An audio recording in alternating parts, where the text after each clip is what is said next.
ยังเจอมาในอกในเจอของมามีเก่าก็เลว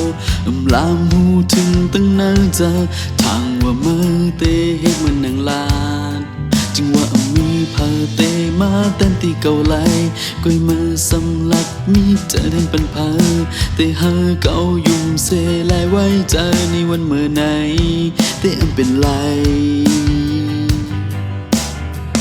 มีวัดกำหาจ้องไหลมาเยอะจังในเห็นวัดกำไว้จ้องไหลทบตั้งเจ็บเจอ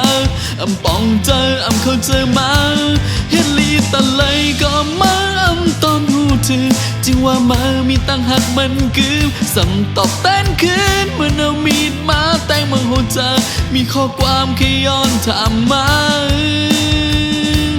ก้นหักกันเป็นเหตุจังในหา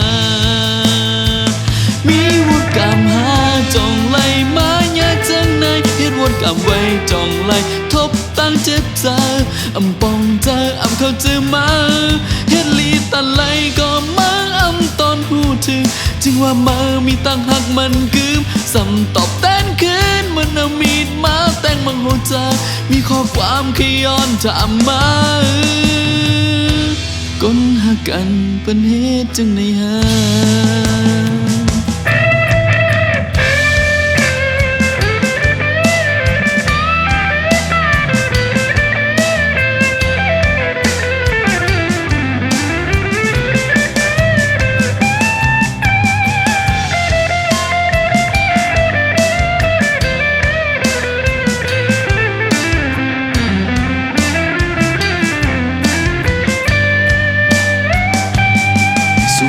ว่าให้เก่ายังเจอมา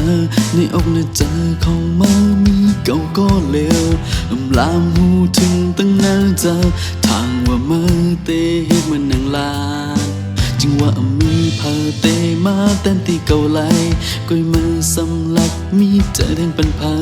เตเฮอเก่ายุ่มเสลายไว้เจอในวันเมื่อไหนเตอันเป็นไร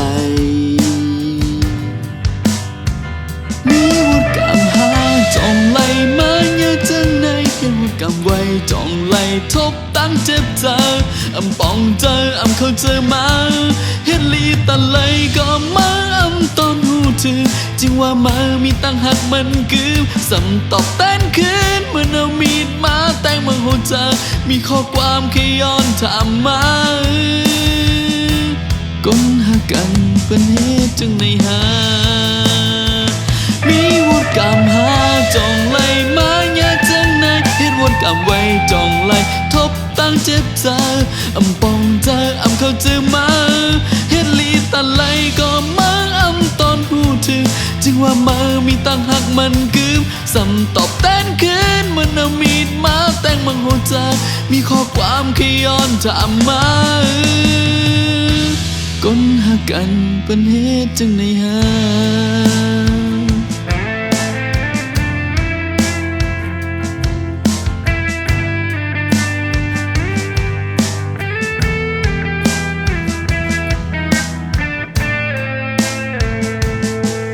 จึงว่ามามีตั้งหักมันกืมสำตอบแต้นคืนเมื่อเอามีดมาแต่งมาโหจามีข้อความขย้อนถามมาก้นหักกันเป็นเหตุจังในหา